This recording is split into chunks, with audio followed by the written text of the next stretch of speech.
Hello दोस्तों, मैं सुभाष कुमार।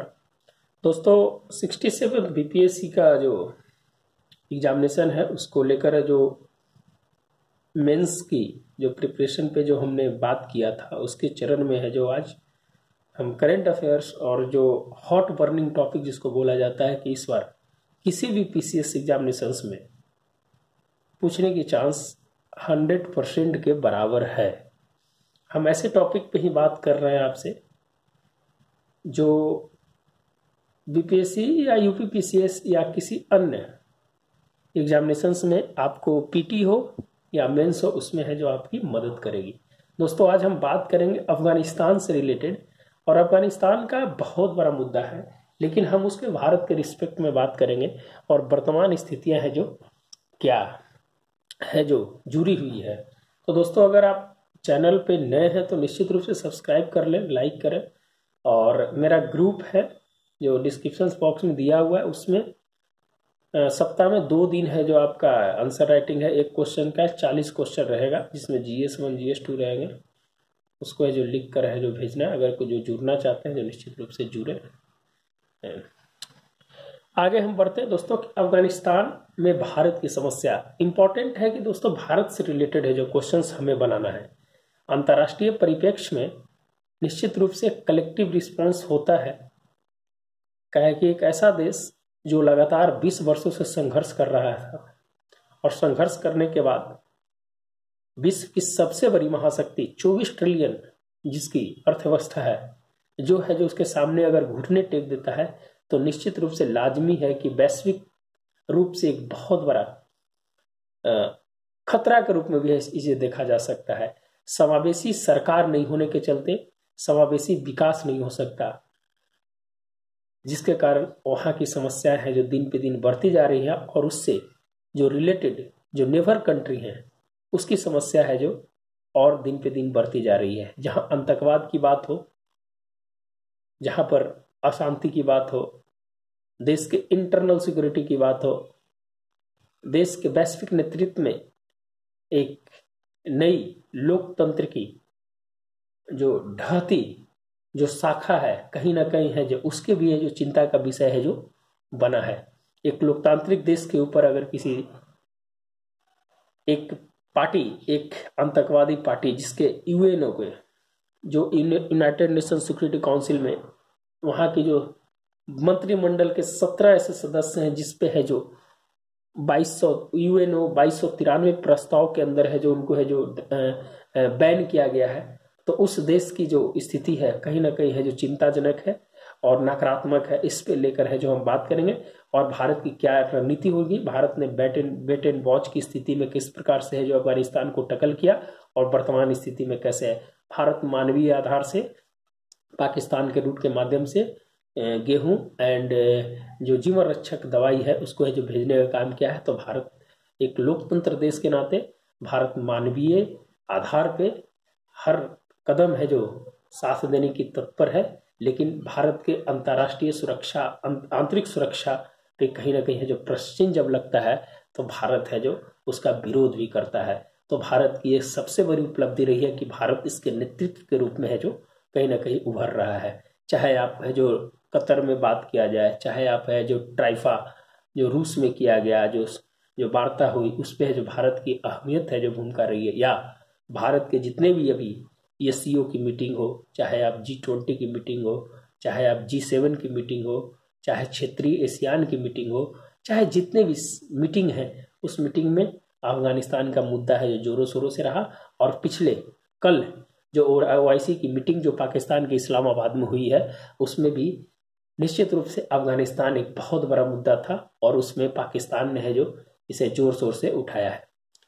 तो निश्चित रूप से हम आगे बढ़ते हैं दोस्तों। एक ओवरव्यू था और ये ओवरव्यू होने के चलते है जो हम थोड़ा सा इसके परिप्रेक्ष्य के बारे में बात किए और भारत की क्या उपलब्धियां रही हैं, भारत कैसे है जो सेंट्रल एशिया कनेक्टिविटी को जोड़ने के लिए अफगानिस्तान का प्रयोग किया और भारत कैसे वहाँ है जो अपनी पहचान बनाने में और पाकिस्तान को अलग थलग करने में कैसी है जो भूमिका निभाया, और इसके लेकर है जो हम बात करते हैं। आगे बढ़ते हैं दोस्तों। अफगानिस्तान में भारत की समस्या दोस्तों हम थोड़ा सा पीटी फैक्ट से बता देते हैं कि तो जो तालिबान पे जो कब्जा हुआ था 15 अगस्त 21 को है जो पाकिस्तान में अफगानिस्तान में तालिबान का कब्जा हो गया था, और हम जो वहाँ के जो राष्ट्रपति थे जो देश छोड़कर है जो चले गए थे।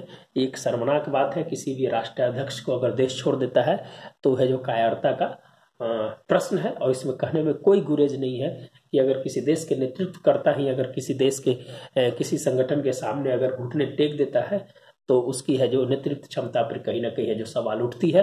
क्या कि 20 वर्षों से जो उनका जो एक दृढ़ निश्चय था, जो सभी देशों का सहयोग था, उसमें जो अपने आप को स्टैंड नहीं कर पाए, तो एक बहुत बड़ी समस्या है दोस्तों। इससे सीख लेनी चाहिए छोटे छोटे देशों को, और जो विद्रोही जो संगठन है उससे सीख लेना चाहिए कि किस तरह से है जो हमें है जो टैकल करना है। बहुत सारी राष्ट्रों के साथ ये समस्या है। आगे बढ़ते हैं दोस्तों। जो 30 अगस्त को है जो अमेरिका ने भी है जो तालिबान को अफगानिस्तान में तालिबान के हाथों समर्पित करके है जो वापस है जो छोड़ दिया। तो ये एक बहुत बड़ी 2021 तक जो 20 सालों का संघर्ष था, तो अमेरिका ने अपना जो एक शांति वार्ता जो 5 साल पहले से चल रही थी, उसका एक जो अंतिम जो पायदान जो हुआ, जो अंतिम जो उसका अंत हुआ, कहीं ना कहीं समझौते के ऊपर एक सबसे बड़ा हथियार उसको बोल सकते हैं कि समझौता के हथियार के माध्यम से जो अफगानिस्तान को छोड़ना पड़ा। और इसमें अमेरिका ने न शांति दिलाया, न वहाँ की समरसता दिलाई, न विकास दिलाया, न है जो वहाँ है जो लोगों को समावेशी विकास में भागीदारी दी। एक 20 वर्षों तक वो अपने ताक में रहा कि कैसे है जो अफगानिस्तान में एक इंटरफेयर करके वहाँ की जो खनिज संपदा है उसको लिया जाए, लेकिन उसमें भी यह कहीं ना कहीं है जो असफल रहा। जो इसकी प्रीवियस नीति जो अमेरिका की देखी जाती है, चाहे आप मिडिल ईस्ट के बहुत सारे कंट्री जो सीरिया में हो गया, फिर है जो इराक में हो गया, तो इसमें कैसे है जो उन्होंने वहाँ दोहन किया, लेकिन अफगानिस्तान में उसे कुछ नहीं मिला, वो नकारात्मक होकर ही लौटे हैं। तो निश्चित रूप से ये है जो सेंट्रल एशिया और वेस्ट एशिया और मिडिल ईस्ट, ये इसका जो एक समीकरण है जो एक नए रूप से बनते दिख रहा है। और इसके पीछे भी कारण है पाकिस्तान और चीन का गठजोड़, कहीं ना कहीं है जो अमेरिका को परेशान किया है, इसमें कोई दो मत नहीं है। आगे बढ़ते हैं दोस्तों। समस्या क्या क्या है? समस्या है कि अवैध हथियार, नशीले वस्तु का व्यापार, धार्मिक कट्टरता को बढ़ावा। मैंने दोस्तों हर चीज का ओवरव्यू दे दिया है, बस हमें जो बात करेंगे इसके ऊपर जो इंपॉर्टेंट चीज है आपको बता देंगे। अवैध हथियार, नशीले वस्तु का व्यापार। आप जानते हैं दोस्तों कि भारत की जो ज्योग्राफिकल जो स्थिति है, जो पश्चिम और नॉर्थ ईस्ट का जो इलाका है, दो तरफ से नशीले व्यापार का बहुत बड़ा जखीरा है जो भारत में आता है। आप है जो गोल्डन क्रिसेंट की बात किया जाए या गोल्डन ट्रायंगल की बात किया जाए, गोल्डन क्रिसेंट जो है आपका पाकिस्तान, अफगानिस्तान, ईरान, जो आपका इस क्षेत्र को बोला जाता है, पश्चिमी क्षेत्र को, और वहाँ पर जो है जो आपका नॉर्थ ईस्ट में है, उसमें है जो 3 देश है, जो म्यांमार है, लाओस है, और है जो बांग्लादेश है, जिसके माध्यम से भारत में है जो ज़्यादा तस्करी और ड्रग्स आते हैं। इससे जो भारत दोनों मोर्चे पर है जो लड़ता है, तो कहीं ना कहीं है जो भारत के लिए समस्या उत्पन्न हो सकती है।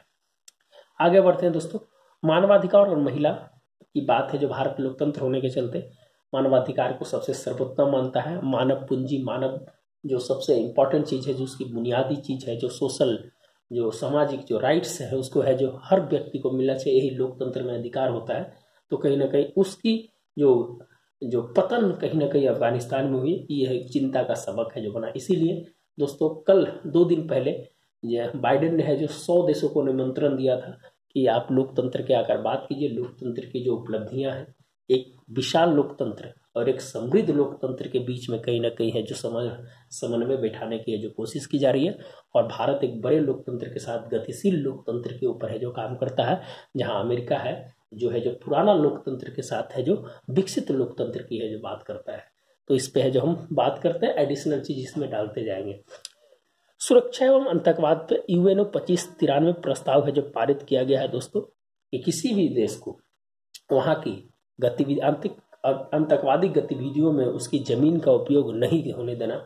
यह है जो भारत के जो अभी सुरक्षा परिषद में जो वहाँ जो चीफ है TS तिरुमूर्ति साहब ने ये है जो साफ लफ्जों में कहा है। और भारत ने जो अगस्त में जो भारत ने जो सुरक्षा परिषद में जो अपनी उपस्थिति दर्ज की अध्यक्षता के रूप में, वो एक काबिलियत तारीफ है। आप उसकी पूरी है जो आप 1 महीना का स्टेटमेंट पढ़ के देखिएगा, भारत ने है जो एकदम फ्रंट रनर के रूप में, माने एकदम बैकफुट पे नहीं, एकदम फ्रंट पे आके है जो खेला है उसमें, और हर देश को है जो संदेश देने की कोशिश की है। उसमें 9 अगस्त को है जो प्रधानमंत्री मोदी जी के द्वारा भी है जो उस पर है जो अपना है जो भाषण उसमें दिए थे, और बहुत ही लाजवाब था, जो पर्यावरण से लेकर था, समुद्री सुरक्षा को लेकर था, उसमें है जो इंडो पैसिफिक की है जो बात की गई थी। 9 अगस्त को ध्यान रखिएगा दोस्तों। तालिबान शासन पाकिस्तान के प्रभाव में आकर भारत विरोधी गतिविधियां कर सकता है। भारत के इंटरनल सिक्योरिटी सबसे इंपॉर्टेंट है, उसके लेकर है जो तालिबान शासन पे है जो कहीं ना कहीं है जो हमेशा है जो सख्त की सुई है जो रही है। और जितने भी साउथ ईस्ट एशिया के देश हैं, चाहे आप बांग्लादेश की बात, म्यांमार, मालदीव की सब की बात कर लें, तो निश्चित रूप से कहा जा सकता है कि यहाँ पर जो आतंकवादी गतिविधियों में जो 25% की जो वृद्धि हुई है, उसमें तालिबान का एक बहुत बड़ा रोल है जो देखा जा रहा है। और जब हमारा पड़ोसी अशांत रहेगा तो निश्चित रूप से उसका प्रभाव है जो हमारे आंतरिक अर्थव्यवस्था, सामाजिक समावेशी और समरसता पे है जो निश्चित रूप से उसका है जो प्रभाव पड़ेगा। पाकिस्तान के सैनिक, आर्थिक और राजनीतिक समर्थन के कारण सैनिक संगठन बन सकता है। दोस्तों, तालिबान की जिस स्थिति में उन्होंने तालिबान पे कब्जा किया है और पाकिस्तान जिस तरह से उसकी अर्थव्यवस्था डैमेज होती जा रही है, कहीं आने वाला समय में न्यूक्लियर वेपन स्टेट है, और तालिबान हो सकता है कि आगे आने वाले समय में अगर उसकी न्यूक्लियर वेपन को हाथ लग जाती है तो ये एक है जो त्रासदी के रूप में भी है देखा जा रहा है। हम दूरदर्शी और भविष्यगामी की बात कर रहे हैं कि इस तरह की संभावनाएं हो सकती है। संभावनाओं को छोड़ा नहीं जा सकता है, संभावनाओं से परे नहीं किया जा सकता है। हमें है जो उस स्तर पर जाकर सोचना है ताकि है जो हमारी लोकतंत्र की विरासत और हमारी है जो मानवाधिकार के मूल्यों की रक्षा है जो उस प्रकार से की जा सके। भारत 1999 में यात्री जहाज अपहरण का उदाहरण है। निश्चित रूप से आप देखें दोस्तों किस तरह से जो अटल बिहारी वाजपेयी के समय हमें 2 आतंकवादियों को छोड़ना पड़ा था। तो निश्चित रूप से इस सब चीज की ध्यान हमें रखनी होगी। दक्षिण एशिया अशांत हो सकता है। चीन, तालिबान, पाकिस्तान गठजोड़ एक है जो तिकरी जो है कहीं ना कहीं है जो देश और वैश्विक रूप से है जो इसकी नकारात्मकता की ओर है जो ले जा सकता है। कहेगी चीन अभी उसके दिमाग में सीधे है कि हमें है जो सुपर पावर बनना है और किस तरह से है जो अमेरिका को पीछे छोड़ना है। अभी भी 14 और 24 ट्रिलियन माने 10 ट्रिलियन का अंतर है, लेकिन जिस तेजी से चीन ने अपनी है जो आर्थिक विकास कर रहा है, निर्यात बेस्ड है जो उसकी पूरी इकोनॉमी है, अगर उस तरह से अगर चलती रही तो आने वाला 20 वर्षों में 15 वर्षों में निश्चित रूप से है जो अमेरिका के बराबर आकर खड़ा हो सकता है। और एशिया सुपर पावर के रूप में जब होगा तो भारत कहीं ना कहीं है जो उसके नीचे रहेगा और भारत की है जो समस्या बढ़ती जाएगी। इसीलिए प्रतिस्पर्धा के दौर में भारत भी है जो चाइना से पीछे नहीं रहना चाहता है। इस प्रकार से भारत की अंतर्राष्ट्रीय राजनीति की जो मार्ग है कहीं ना कहीं है जो अमेरिका के साथ मिलकर वो है जो ओहम दर्जे पर है जो पहुंचना चाहता है। संपर्कता 4C का कंसेप्ट जरूर है जो दोस्तों हमें बात करनी होगी कि 4C जो संपर्कता की व्यवस्था है, जो मध्य एशिया से जो संपर्क है हमारा, INSTC रूट है, चाबहार पोर्ट का रूट है, तो हमें है जो जाने के लिए, व्यापार करने के लिए, सुगमता के लिए है जो हमें है जो अफगानिस्तान एक बहुत बड़ा है जो रोल प्ले कर सकता था। चाबहार पोर्ट की निवेश अप्रासंगिक हो गया है, ये कहना गलत है दोस्तों की। और तालिबान ने भी यह जो सरल संकेत और एक सकारात्मक संकेत दिए हैं कि हमें चाबहार पोर्ट पे जो भारत का जो अपना व्यापार है, जो ईरान का जो चाबहार पोर्ट है जिससे माध्यम से हम अफगानिस्तान में जाते हैं, तो उसने सकारात्मक दिया है। निश्चित रूप से समावेशी सरकार अगर बनती है तो भारत भी है जो उसका सपोर्ट हर हालत में करेगा। डाले राजमार्ग से ईरान मार्ग अवरुद्ध जो हुआ है उसको है जो कहीं ना कहीं जो समस्या जो आई है उसको दूर किया जा सकता है। देखिए दोस्तों, एक चीज है कि ऑपरेशन देवी शक्ति है जो भारत के द्वारा चलाया गया था। एयर इंडिया और एयरफोर्स मिलकर है जो अपने जो नागरिक थे उसको लाने के लिए है जो एक चलाया था। आपसे क्वेश्चन है कि ऑपरेशन मिरेक्कल है जो किसके द्वारा चलाया गया था, आप कमेंट बॉक्स में लिखने का है जो प्रयास कीजिएगा। और एक और चला था ऑपरेशन एजिस, ये है जो किस देश के द्वारा चलाया गया था, तो आप भी है जिसका लिखने का प्रयास कीजिएगा। आगे हम बढ़ते हैं दोस्तों कि तालिबान को मान्यता नहीं देगा लोकतांत्रिक देश के बारे में बोला जा रहा है, जिसमें ऑर्गेनाइजेशन स्टेटस है UNO, UNHRC और NATO। उन्होंने कहा है कि अभी हम है जो इसके ऊपर है जो कुछ नहीं सोचे हैं कि क्या करना है, लेकिन निश्चित रूप से जब धीरे धीरे स्थिति और अच्छी होगी, अभी तो बहुत स्थिति खराब हो गई है अफगानिस्तान की, उसके साथ कोई संबंध नहीं है, कोई बायलैटरल डायलॉग नहीं है, किसी मंच पे नहीं बुलाया जा रहा है, तो निश्चित रूप से उसकी स्थिति है जो एक सीमित होगी और उसका है जो प्रभाव है जो अफगानिस्तान में पड़ेगा। तो इसका जो प्रभाव कहीं ना कहीं हो सकता है कि निगेटिव भी पड़ सकता है, जो आतंकवाद के रूप में जो देखा जा सकता है।